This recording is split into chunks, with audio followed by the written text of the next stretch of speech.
வணக்கம். இந்த படம் 1985ல வெளிவந்திருக்கு. ராதிகாவும், மம்முட்டியும் அருமையா நடிச்சிருக்காங்க. மகன் என்டே மகன். இந்த மாதிரியான ரொம்பவே டிஃபரண்டான கதைகள்லாம் மலையாளத்துல தாங்க பார்க்க முடியும். சுஜாதான்னு ஒரு 20 வயசு பொண்ணு இருக்கா. அந்த பொண்ணு ரொம்ப அழகா இருக்கா. ஓரளவுக்கு படிச்சிருக்கா. நடுத்தர குடும்பம். அவளுக்கு அம்மா இருக்கிறாங்க. அப்பா இல்ல. வெள்ளந்தியான அம்மா. அவள வளர்த்தது அப்பா ஸ்தானத்துல இருந்து வளர்த்தது எல்லாமே தாய்மாமன் தான். அம்மாவுடைய அண்ணன். அவர் திருமணமே செஞ்சுக்காம இந்த சுஜாதாவ அருமையா வளர்த்திருந்தாரு. அவளுக்கு திருமணத்துக்காக 2 வரன் வருது. முதல் வரன் வந்து மாதவன் அப்படின்னு தூரத்து சொந்தம். பட்டாளத்துல இருந்து வந்திருக்கிறாரு. இங்கேயே இனிமேல் இருந்துட போறாரு கேரளத்துல. அவருக்கோ 40 வயசு ஆகுது. அதனால சுஜாதாவுக்கு மாதவன மாப்பிள்ளையா தன்னுடைய கணவனா தேர்ந்தெடுக்கிறதுக்கு பிடிக்கல. தாய் மாமா கிட்ட அந்த மாதவன வேணாம் அப்படின்னு சுஜாதா சொல்லிடுறா. இத கேள்விப்பட்டு அந்த மாதவன் ரொம்பவே கோபமடைகிறாரு. அதே நேரத்துல சுஜாதாவுக்கு இன்னொரு வரனும் திருமணத்துக்கு வருது. அவர் யாருன்னா பிரகாஷ் அப்படின்னு. ரொம்பவே ஸ்மார்ட்டா இருக்காரு. நிறைய படிச்சிருக்கிறாரு. அவர் கல்லூரியில ப்ரொஃபஸராகவும் இருக்கிறாரு. அப்பா அம்மா இல்ல. அவருக்கு உதவியா இருக்கிறது வீட்டில் பார்வதி அம்மா அப்படிங்கிற ஒரு வயதான பெண்மணி தான். அவங்கள தான் வந்து பிரகாஷ் வந்து அம்மா அப்படின்னு அழைச்சிக்கிட்டு இருக்கிறாரு. பிரகாஷை நம்ம சுஜாதாவுக்கு ரொம்பவே பிடிச்சு போயிடுது. சுஜாதாவை பார்த்த உடனே பிரகாஷுக்கும் பிடிச்சு போயிடுது. விரைவில் 2 பேருக்கும் திருமணம் நடக்குது. சந்தோஷமா வாழ்க்கையை துவங்குறாங்க. ரொம்பவே அன்பா, ரொம்பவே காதலோடு வாழ்ந்துகிட்டு இருக்காங்க. அப்படியே கிட்டத்தட்ட 3 வருடங்கள் அவங்க ரொம்பவே சந்தோஷமா வாழ்ந்துகிட்டு இருக்காங்க. குழந்தைகள் இல்ல. இருந்தாலும் அத பத்தி 2 பேருமே கவலைப்படல. சுஜாதாவாவது எப்பவாவது புலம்புவா புருஷன்கிட்ட. இந்த தருணத்துல பிரகாஷ் ஒரு முறை ட்ரெயின்ல வந்துகிட்டு இருக்கும்போது எதிரில ஒரு பெண்மணி கையில ஒரு 5, 6 மாச ஆண் குழந்தையோடு வந்து ஏறுறாங்க. வந்ததுல இருந்து அந்த பெண் அழுதுகிட்டே இருக்கா. அது என்ன அப்படின்னு பிரகாஷுக்கு கேட்கறதுக்கு தயக்கமா இருந்தது. அவர் என்ன பண்றாரு, ட்ரெயின்ல படுத்து தூங்கிடுறாரு. காலையில எழுந்து பார்க்கும்போது அந்த பெண்ணை காணல. ஆனா ஆண் குழந்தை மட்டும் அங்க இருந்தது. பிரகாஷுக்கு ரொம்பவே கவலையாயிடுது. அந்த குழந்தைய கையில எடுத்துக்கிட்டு குழந்தைய விடவும் முடியல அவரால. அங்கும் இங்கும் தேடி பார்க்குறாரு. அந்த பெண்மணிய காணல. அவர் வந்து அந்த ரயில்வே டிபார்ட்மெண்ட்ல போய் கேட்குறாரு. ரயில்வே டிபார்ட்மெண்ட்ல பிரகாஷுக்கு தெரிந்த ஒருவர் வேலையில இருந்துகிட்டு இருக்காரு. இந்த மாதிரி இந்த குழந்தைய தேடி யாராவது வந்தாங்களா அப்படின்னு கேட்கும்போது யாரும் வரல அப்படின்னு தெரியுது. குழந்தையை அங்க விட பிரகாஷுக்கு மனம் இல்ல. சரி, நான் வீட்டுக்கு எடுத்துக்கிட்டு போய் இந்த குழந்தைய வந்து பார்த்துக்கிறேன் நல்லபடியா. யாராவது குழந்தையை தேடி வந்தா என்கிட்ட வந்து கேட்டுக்கோங்க அப்படின்னு பிரகாஷ் தன்னுடைய ரயில்வேல ஒர்க் பண்ணக்கூடிய நண்பர்கிட்ட சொல்லிட்டு தன்னுடைய அட்ரஸை எல்லாத்தையும் கொடுத்துட்டு குழந்தைக்கான பொறுப்பை ஏத்துக்கிட்டு குழந்தைய தூக்கிக்கிட்டு வீட்டுக்கு வராரு. வீட்டுக்கு வந்தபோது மனைவி கேட்குறாங்க, ஏது இந்த குழந்தை அப்படின்னு. மனைவி கிட்ட விஷயத்த சொல்றாரு. 2 பேருமே ரொம்பவும் சந்தோஷமா இந்த குழந்தைய பார்த்துக்க ஆரம்பிக்கிறாங்க. பிரகாஷும் குழந்தைக்கு தேவையான பொருட்களை எல்லாம் வாங்கிக்கிட்டு வராரு. ரொம்பவே இப்பதான் அவருக்கு வாழ்க்கையில ஒரு குதூகலமா இருக்குது. வீட்டில் ஒரு குழந்தை இருக்கிறது. அந்த குழந்தையும் வந்து பிரகாஷ் கிட்டையும் நம்ம சுஜாதா கிட்டையும் ரொம்பவே ஒட்டிக்குச்சு. அதே தருணத்துல பிரகாஷ் வந்து சுஜாதாவை டாக்டர் கிட்ட அழைச்சிக்கிட்டு போறாரு. ஏன் இன்னுமே அவங்களுக்கு குழந்தை பொறுக்கல அப்படின்னு. அப்படி போகும்போது அந்த ஊர்லயே ஒரு பெரிய மகளிர் மருத்துவமனை இருக்குது. அங்க கொண்டு போய் காட்டும்போது சுஜாதாவுக்கு கர்ப்பப்பையில ஏகப்பட்ட பிரச்சனைகள் இருக்குது. அவளால குழந்தையை பெற முடியாது. குழந்தை அவளுடைய வயிற்றுல தங்காது அப்படின்னு டாக்டர்கள் ஸ்ட்ரிக்டா சொல்லிடுறாங்க. பிரகாஷுக்கு இது ரொம்பவே கவலையாயிடுது. இத அவரு தான் கேட்டாரு. அதனால மனைவி கிட்ட வந்து அந்த விஷயத்த பிரகாஷ் சொல்லவே இல்லை. மனைவியாவது நிம்மதியா இருக்கட்டும், சந்தோஷமா இருக்கட்டும். ஏதோ நமக்கு ஒரு குழந்தை கிடைச்சிருக்கு கடவுள் மூலியமா.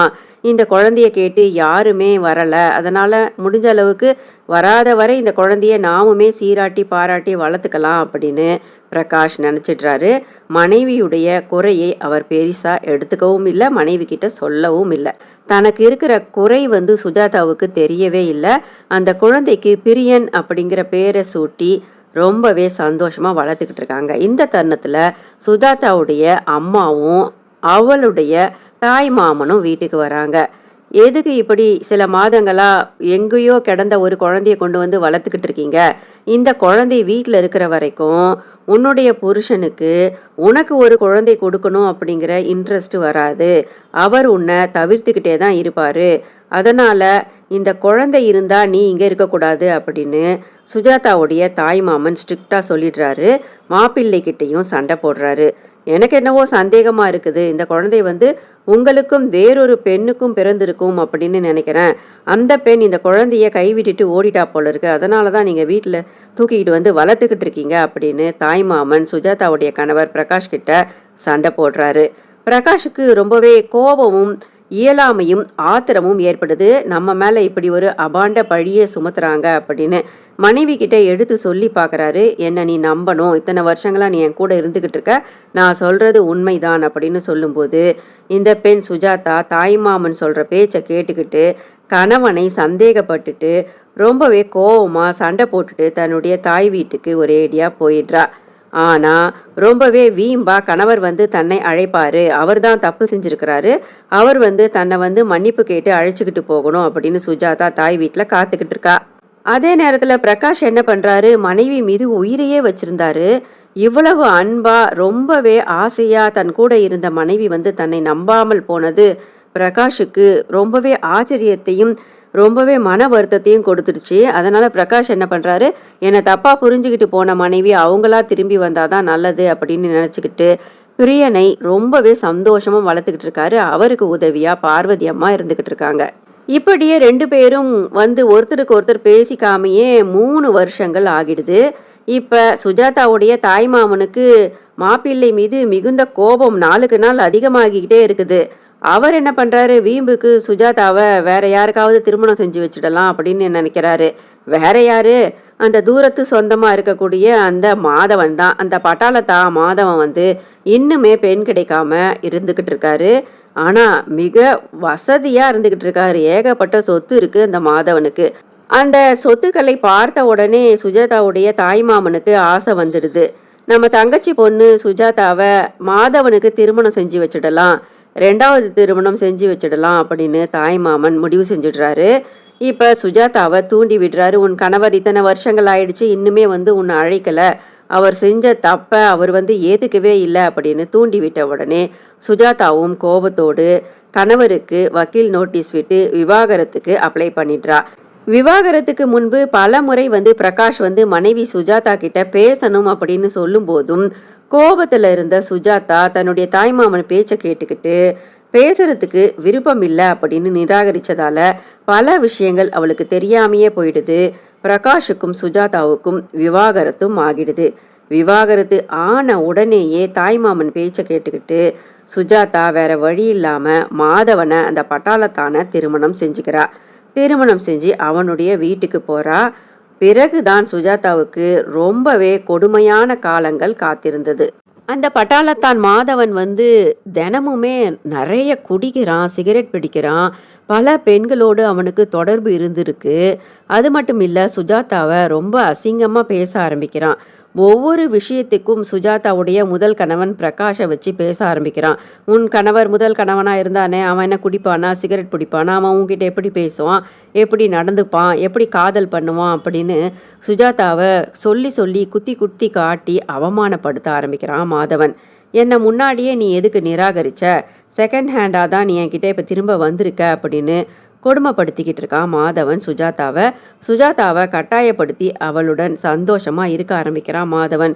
இது மிக கொடுமையா இருக்கு சுஜாதாவுக்கு. அவளுக்கு மரியாதையும் இல்லை, உடலளவிலும் மனதளவிலும் அவள் வேதனைப்பட்டுக்கிட்டு இருக்கா. பெத்தவங்க வீட்டுக்கும் அவளை அனுப்பாம அவன் அப்படியே ஒரு ஜெயில் கைதியை போல வச்சுக்கிட்டு இருக்கான். இப்படியே 3 மாதங்கள் ஓடுது. சுஜாதா கர்ப்பம் தரிக்காததுனால இப்போ மாதவன் என்ன பண்ணுறான், மனைவி சுஜாதாவை அழைச்சிக்கிட்டு அந்த ஊரில் இருக்கக்கூடிய பெரிய மகளிர் மருத்துவமனையான அதே மருத்துவமனைக்கு அழைச்சிக்கிட்டு போய் காட்டும்போது டெஸ்ட்டுகளை எல்லாம் பார்க்குறாங்க. ஏற்கனவே இந்த பேஷண்ட் இந்த மருத்துவமனைக்கு வந்திருக்காங்க, அவங்களுடைய ரிப்போர்ட் இருக்குது. அது மட்டும் இல்லை, இப்போவும் அந்த ரிப்போர்ட்டில் ஒரு மாற்றமும் இல்லை. சுஜாதா குழந்தையை பெற முடியாது, அவளுடைய கருப்பையில் குழந்தை தங்காது அப்படின்னு மாதவன்கிட்டையும் இந்த முறை சுஜாதா கிட்டேயுமே இருவர்கிட்டையுமே அந்த டாக்டர் சொல்லி அனுப்புகிறாரு. மாதவனுக்கு கோபம் வந்துடுது. சுஜாதாவுக்கு குழந்தை பிறக்காது அப்படின்னு தெரிஞ்சுமே சுஜாதாவை தன் தலையில் கட்டிட்டாங்க, தனக்கு ஒரு வாரிசே இல்லாமல் போயிடும், தன்னுடைய அதிகப்படியான சொத்துக்களுக்கு வாரிசு இல்லாமல் போயிடுச்சே அப்படின்னு மாதவன் கோபத்தில் ஆத்திரத்தில் சுஜாதாவை அடிக்க ஆரம்பிக்கிறான். நீ எங்களை ஏமாத்திட்ட, முன்னமே உனக்கு தெரியும் உனக்கு குழந்தை பிறக்காது அப்படின்னு, உன்னுடைய தாய்மாமனும் அம்மாவுமே என்னை ஏமாத்திட்டாங்க அப்படின்னு ரொம்பவே அடிக்க ஆரம்பிக்கிறான் மாதவன். ஆனால் சுஜாதாவுக்கு இது ஒரு ஷாக்கிங்கான ஒரு இன்ஃபர்மேஷனாக இருந்தது. தனக்கு குழந்தை பிறக்காது அப்படிங்கிறத தன்னுடைய முதல் கணவன் பிரகாஷ் தன்னிடம் மறைச்சிட்ட விஷயம் இப்போ தான் சுஜாதாவுக்கு தெரியுது. விவாகரத்துக்கு முன்பு பிரகாஷ் பல முறை சுஜாதா கிட்ட உன்கிட்ட பேசணும்னு சொல்லும் போதெல்லாம் சுஜாதா அது தவிர்த்ததுனால அவளுடைய வாழ்க்கை பாழானது அவளுக்கு இப்போ தான் புரியுது. பிரகாஷை தேடி போறா சுஜாதா அவரை மீட் பண்ணுறதுக்கு. மனைவி சாணத்தில் வேறு ஒரு பெண்ணை சுஜாதாவை தவிர வச்சு பார்க்க அவருக்கு மனம் இல்லாததுனால அவர் மற்றும் ஒரு திருமணத்தை செஞ்சுக்காமையே இருந்துக்கிட்டு இருக்காரு. 3 வருடங்கள், கிட்டத்தட்ட 3-4 வருடங்களாக அவரே தனிமையில் அந்த குழந்தைய வளர்த்துக்கிட்டு இருக்காரு. சுஜாதா முன்னாள் கணவன் பிரகாஷ் கிட்ட கேட்குறா, என்கிட்ட எதுக்காக மறைச்சிங்க அப்படின்னு. உனக்கு உன்னை கஷ்டப்படுத்தக்கூடாது, நம்ம இப்படியே வாழ்ந்துடலாம், நம்மளுடைய குழந்தை பிரியன் இருக்கிறான், அந்த குழந்தைக்கு அப்பாவா நான் இருக்கேன், அம்மாவா நீ இருக்கிற, இப்படியே காலத்தை போக்கிடலாம் அப்படின்னு நான் நினச்சேன், நீ தான் தப்பாக புரிஞ்சுக்கிட்ட அப்படின்னு பிரகாஷ் சொல்லும்போது சுஜாதா ரொம்பவே மனமுருகி அழுகிறா. அந்த தருணத்தில் சுஜாதாவின் 2வது கணவன் மாதவன் வந்துடுறான். முதல் கணவனை சுஜாதா வந்து பார்த்தது அவனுக்கு சுத்தமாக பிடிக்கல. மேலுமே சுஜாதாவை பயங்கரமாக அடிக்கிறான். அந்த நேரத்தில் பிரகாஷ் மாதவனை அடித்து, உங்களுக்கு பிடிக்கலைன்னா உங்கள் மனைவி சுஜாதாவை நீங்கள் விவாகரத்து பண்ணிடுங்க, அவங்கள விட்டு பிரிஞ்சிடுங்க, அதுக்கு பதிலாக அவங்கள அடித்து துன்புறுத்துறதுக்கு உங்களுக்கு உரிமை இல்லை அப்படின்னு மாதவனுக்கு பிரகாஷ் எடுத்து சொல்கிறாரு. மாதவனும் சொல்கிறாரு, குழந்தை கொடுக்காத இந்த பெண் சுஜாதாவை மனைவியாக வச்சுக்கிறதுக்கோ ஏற்றுக்கிறதுக்கோ எனக்கு மனசு இல்லை, எனக்கு பிடிக்கலை அப்படின்னு மாதவனும் சொல்லிட்டதுனால பிரகாஷ் சொல்கிறாரு சுஜாதா கிட்ட, இவனை விவாகரத்து பண்ணிவிட்டு நீ வா, உன்னை நான் ஏற்றுக்கிறேன், எப்போதுமே நம் குழந்தை பிரியனுக்கு நீ தான் அம்மா நான் தான் அப்பா, நாம் மீண்டுமே புது வாழ்க்கை துவங்குவோம் அப்படின்னு சொல்கிறாரு நம்ம பிரகாஷ். சந்தோஷமாக இந்த கதை முடிஞ்சது. இதே மாதிரி கதைகளுக்கு அமுதா சினிமா சேனலை ஃபாலோ பண்ணி லைக் பண்ணுங்கள். நன்றி.